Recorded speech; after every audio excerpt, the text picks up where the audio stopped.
Muy buenas noches, tengan todos ustedes. Estamos en su programa CEI en Contexto, un programa del Centro de Estudios Espinosa Iglesias, que se ha auspiciado por la Fundación Espinosa Rú García, y que bueno, pues nos da mucho gusto darles la bienvenida. Esta noche pues seguimos con este tema de transparencia que ha tomado el centro como uno de sus proyectos importantes, en donde pues se analizó y se evaluó la Ley de Transparencia de Puebla. Tuvimos ya un primer programa sobre este tema ya con la evaluación. Ahora tenemos una segunda presentación, y bueno, pues para esto hemos invitado a 3 de los panelistas que estuvieron en ese grupo de personas y que pues son personas conocedoras del tema también, así como tuvimos la vez anterior.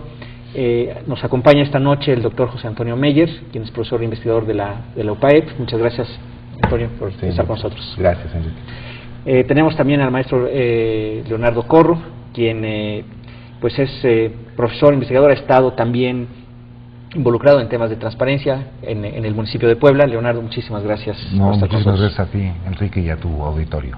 Muchas gracias. Y tenemos también al maestro José Ojeda, también quien es profesor de la Universidad Iberoamericana, Golfo Centro, aquí en Puebla, quien pues también ha estado muy metido en estos temas de transparencia. Muchísimas gracias, José, por estar con nosotros. A ti, Enrique, por la invitación.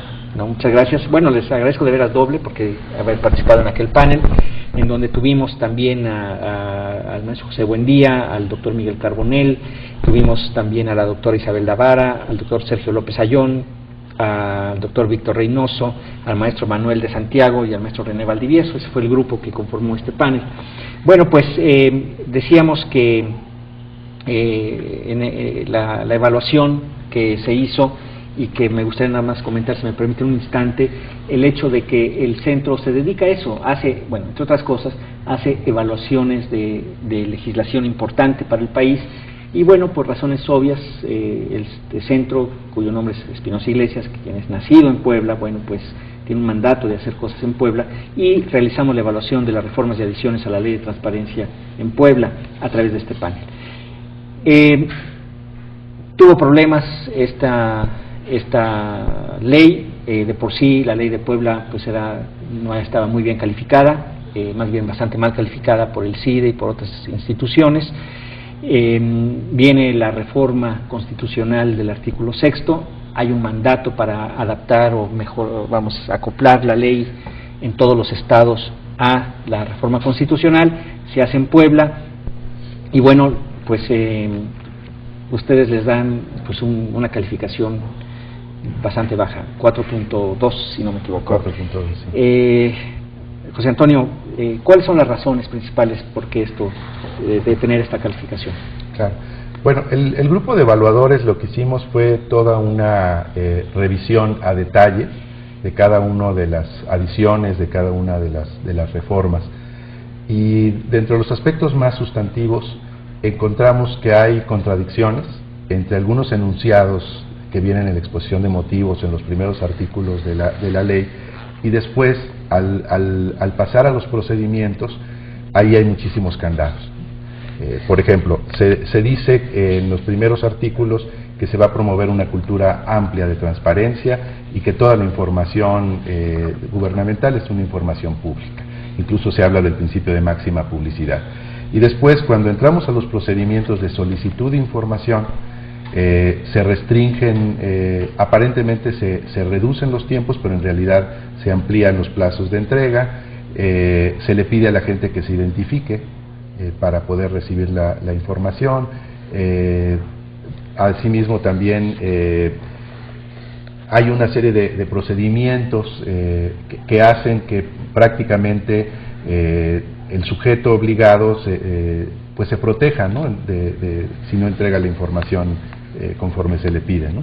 Entonces, hay varios aspectos ahí a lo largo de la ley que hace que en realidad muchos de los enunciados no se cumplan en la práctica, ¿no? Yo creo que este sería un primer aspecto que vale la pena que el público lo entienda, ¿no? Es decir, sale mal evaluada porque es poco congruente, es poco consistente y es poco factible también de aplicar, ¿no?, en la práctica. O sea que hay cosas que se dicen que se van a hacer y a la hora de la hora, es decir, por ejemplo, la forma de acceder a la información tiene sus trabas, los recursos de revisión, se tienen que demostrar cosas, ¿no? Se tienen que demostrar los agravios o decir que hay agravios, por lo tanto, pues, entonces ya se sabe quién está ahí, en fin, tiene sus problemas. Incluso hay un concepto ahí que los abogados especialistas, el famoso concepto de la secrecía.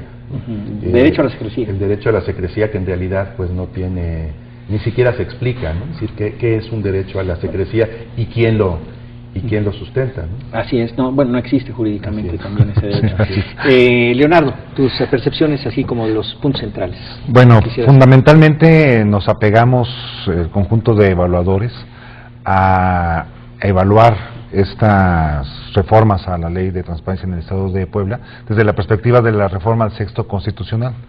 Recordemos que la reforma al Sexto Constitucional anteriormente simplemente decía que el derecho a la información será garantizado por el Estado, y la reforma consiste en añadirle un siguiente párrafo junto con 7 incisos, pues, donde lo fundamental es que prive siempre el principio de máxima publicidad, ¿no? Y de alguna manera va como estableciendo los lineamientos generales, muy generales, pues finalmente es un artículo de carácter constitucional, va estableciendo los lineamientos generales para que este principio se cumpla, ¿no?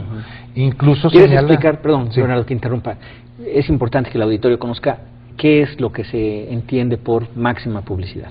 Lo que se entiende es que toda la información que obra en las instituciones del Estado, pues, es decir, en los gobiernos, en las instituciones públicas, todas las instituciones que reciben recursos de nuestros impuestos, y que están, pues, para atender el bien común de la propia sociedad, ese es el objetivo central. Toda esa información por su naturaleza es pública, necesariamente, absolutamente toda la información es pública. Ahora, no es factible que de pronto el conjunto de la información pueda ser presentada como tal, ¿verdad? Claro. De alguna manera, transparencia implica que se actúe de forma transparente, que finalmente se manejen indicadores claros, que se tenga una serie de un conjunto de informaciones que sean pertinentes, que estén más o menos visibles al conjunto de la población, pero por otra parte, que la gente pueda acceder a los detalles, ¿verdad? Lo que se conoce como el acceso a la información. Ahora bien, dice, cuando hubiera alguna situación, porque pudiera haber alguna razón en donde si se entrega esa información pudiera generar más bien un mal que un bien, ¿no? Casos específicos, que alguien pide los planos de una cárcel, ¿no? Pues, a lo mejor por ahí se trama algo, ¿no?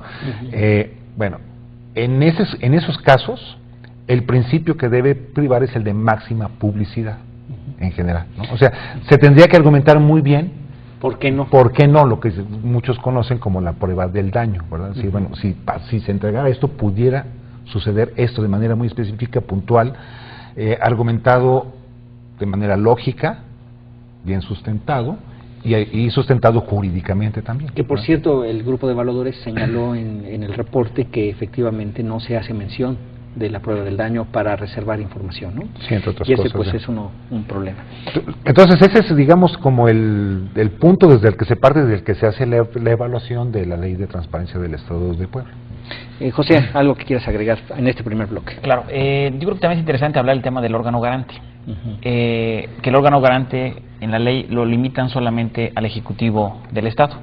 Es decir, nuestro garante, que es en este caso la CAIP, solamente la Comisión de Acceso a la Información Pública del Estado de Puebla, solamente se limita sus atribuciones al Ejecutivo del Estado.